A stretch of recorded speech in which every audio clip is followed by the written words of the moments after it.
Action! Eto na naman si Bata Malabon. I have another unboxing, but this time wala na naman siya sa box. So, asa na ba? Nasa paper bag na naman siya, recycle paper bag. Okay, hindi na natin patatagalin to kasi para hindi umaba ang video, para hindi kayo mainip manood sa akin na walang kwenta. Okay. So before we start the unboxing, please the unboxing and review, please don't forget to like, subscribe, share, and hit the notification bell. This button for B. Ready, set, go! Ito na naman siya. Nasa bag na naman. So smell test, deep inhale. Wow! Ang bango. So what's inside the box? The bag is yan ang laman.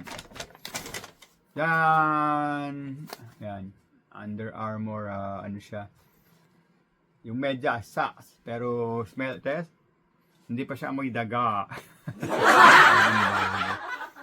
So ayan, ang size niya is good siya sa ano ba to? 10? 8?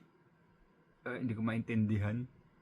10 to 14 ba? 10 to 14 or 42 to 47. Euro is 42 to 47. Yan. UK is 7.5 to 12. And wala siyang US. Meron. Men's 8.5 to 13 and women's 10 to 14. Yan nakalagay dyan. So, ayan, legit siya, legit. And ang height niya, yung ganyan lang, para lang siyang ankle, socks. So, hindi ko pa siya mabuksan. So, ito yung kanyang texture is maganda naman, mukhang maganda, and may logo siya ng Under Armour. So, isang pack nito is ano siya? 6 pair. So, di ba? 6. Araw-araw, ganito suot mo, kala nila, hindi mo nilalaban. Okay, thank you for watching, and please don't forget to like, subscribe, share, and hit the notification bell. Also, please follow my TikTok account.